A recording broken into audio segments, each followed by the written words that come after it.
فن drama نگاری میں dramatic unities یا ڈرامائی احاد سے مراد مروجہ وحدتیں ہیں جو ارسطو سے منسوب ہیں۔ اس کو وحدت ثلاثہ یا احاد ثلاثہ بھی کہتے ہیں، اور یہ 3 وحدتیں ہیں: وحدت عمل، وحدت زمان اور وحدت مکان۔ وحدت عمل، یونٹی آف ایکشن، ارسطو نے اس وحدت پر بہت زیادہ زور دیا ہے۔ اس کا تقاضا یہ ہے کہ ڈرامے میں ایک ہی مکمل پلاٹ ہو، کیونکہ پلاٹ ہی عمل کا ڈھانچہ ہے، اور یہ مکمل تب ہوتا ہے جب اس میں ابتدا، وسط اور اختتام ہو۔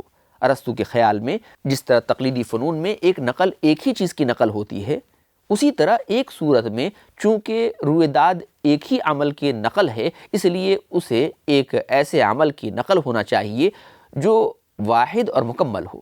اس کے اجزاء اس طرح باہم مربوط ہوں کہ اگر ان میں سے ایک بھی ترتیب بدل دی جائے یا اسے خارج کر دیا جائے تو پورا عمل تباہ ہو جائے یا بالکل بدل جائے، کیونکہ وہ چیز جو رکھی بھی جا سکتی ہو اور نکالی بھی جا سکتی ہو اور اس سے کوئی فرق محسوس نہ ہو تو حقیقی معنوں میں جز نہیں کہلا سکتی۔ دراصل ارسطو رویداد کو ایک ایسی اکائی مانتا ہے جو مکمل ہو۔ اس کا کہنا ہے کہ رویداد کی ان مختلف کڑیوں میں ایک ہی قسم کے جذبات کی رنگا رنگی ہو تاکہ اس سے ایک مکمل عمل یا مکمل واقعہ بن سکے۔ وحدت عمل کے متعلق ارسطو کا نقطہ نظر تھوڑا غیر فطری لگتا ہے، اس لیے اس کی تردید اور مخالفت بھی ہوئی ہے۔ پلاٹ کی وحدت سے اس کی مراد یہ ہے کہ یہ ایک مکمل اکائی ہے، جبکہ پلاٹ و واقعات کی مختلف کڑیوں سے جڑ کر مکمل ہوتا ہے، جس میں ایک قسم کا ذہنی، جذباتی اور عملی ربط ہوتا ہے۔ وحدت زمان، یونٹی آف ٹائم، اس وحدت کے متعلق بوتقا میں جو اشارے ملتے ہیں اس سے پتہ چلتا ہے کہ ڈرامے کی مدت اتنی ہونی چاہیے کہ جو ڈرامہ پیش کیا جا رہا ہے اس کے واقعات دیکھنے والوں کے حافظے میں آسانی سے رہ سکیں۔ ڈرامہ نہ اتنا چھوٹا ہو کہ صرف ایک جھلک معلوم ہو اور نہ اتنا بڑا ہو کہ انسان کے حافظے اسے برداشت نہ کر سکیں۔ ٹریجڈی اس کی کوشش کرتی ہے کہ حتی الامکان اس کا عمل آفتاب کی ایک گردش کی حدود کا یا اس کے قریب قریب وقت کا پابند رہے۔ اس ضمن میں شارحین بوتقاں عزیز احمد، شمس الرحمن فاروقی اور جمیل جالبی کے خیالات سے جو بات سامنے آتی ہے وہ یہ ہے کہ ڈرامے کے اندر جو واقعات پیش کیے گئے ہیں وہ ایک دن کے عرصے کو محیط ہوں۔ چونکہ فی الحقیقت وحدت زمان کا تعلق پلاٹ کے اندرونی وقت سے ہونا چاہیے، اس لیے کہ ڈرامے کے تأثر کو برقرار رکھنے کے لیے پیشکش کی مدت اتنی اہم نہیں ہے جتنی کہ ڈرامے میں پیش کیے گئے واقعات یعنی مدت کی۔ دوسری بات یہ کہ پیشکش کی مدت کا ڈرامے کے دیگر وحدتوں سے کوئی منطقی ربط نظر نہیں آتا۔ وحدت مکان، یونٹی آف پلیس، اس وحدت کے معنی ہے کہ ڈرامے کا عمل ایک ہی جگہ سے تعلق رکھتا ہو، یعنی پورے ڈرامے کا عمل ایک ہی مقام پر پیش کیا جائے۔ وحدت مکان کے بارے میں عزیز احمد لکھتے ہیں، دراصل وحدت مکان بھی وحدت عمل اور وحدت زمان کا منطقی نتیجہ ہے۔ اگر ڈرامے کے واقعات جو 24 گھنٹے کے اندر پیش آئیں اور اگر وہ مسلسل اور مکمل ہوں تو یہ بھی ضروری ہے کہ وہ سب واقعات ایک ہی جگہ پیش آئے ہوں، مگر یہ منطق وقت کا ساتھ نہ دے سکی۔ اس وحدت کو بعض لوگوں نے غلطی سے ارسطو سے منسوب کیا ہے، مگر دراصل یہ تصور اٹلی کے ناقدین کا وضع کردہ ہے۔ اس نقطے کے متعلق A.B.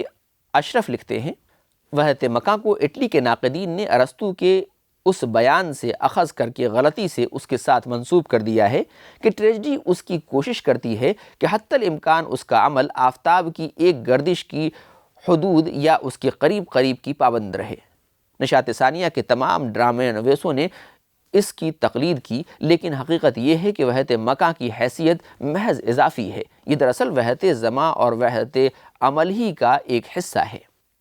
عزیز احمد نے بھی بوتقا کے مقدمے میں لکھا ہے، وحدت عمل بلکہ تینوں وحدتوں کو ضروری سمجھا جائے تو دنیا بھر میں شیکسپیئر کے برابر کوئی گناہ گار نہیں جس نے ہر جگہ اور ہر موقع پر وحدت شکنی کی ہے۔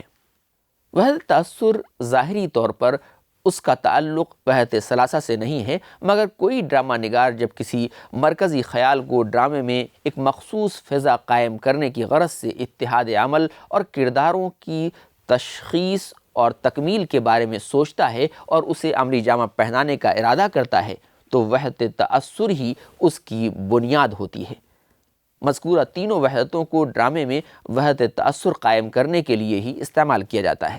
اس سلسلے میں اسلم قریشی لکھتے ہیں، عام زندگی کا مطالعہ کریں تو آنسو اور تبسم، رنج و راحت، غم و مسرت ایک ساتھ چلتے نظر آتے ہیں۔ ان عناصر کا گہرا تعلق ہے۔ تخلیقی ادوار میں یہ بے کم و کاست اور ہر ادب میں پہلو بہ پہلو پیش کیے جاتے ہیں۔ اگر غور کیا جائے تو یہ امر واضح ہو جاتا ہے کہ حقیقتاً ڈرامے کا دار و مدار اس کے مجموعی تأثر پر ہے۔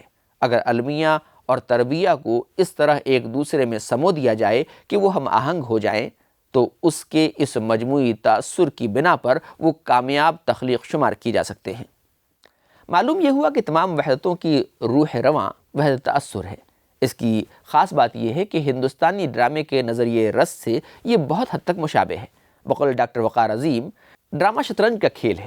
اس میں سارے پیادے فیل، رخ، فرضی بادشاہ کے فرمانبردار اور خدمتگار ہوتے ہیں۔ ان سب کا عمل مختلف راستے اختیار کرنے کے باوجود مقصد کی وحدت اور مرکزیت کا حامل ہوتا ہے۔ کثرت میں وحدت، پیچیدگی میں سادگی اور تنوع میں ہم آہنگی، یہی ڈرامہ نگار کا فنی مقصود و مطلوب ہے، اور یہ مقصود زمان و مکان اور عمل کی وحدتوں کو وحدت تأثر کا پابند اور تابع بنانے سے حاصل ہوتا ہے۔ تو یہ تھی ڈرامے کی تعریف، اجزائے ترکیبی اور اس کے فن پر ایک تفصیلی گفتگو۔ آئندہ کسی اور موضوع پر آپ سے پھر ملاقات ہوگی۔ ڈاکٹر محمد آدم کو اجازت دیجیے۔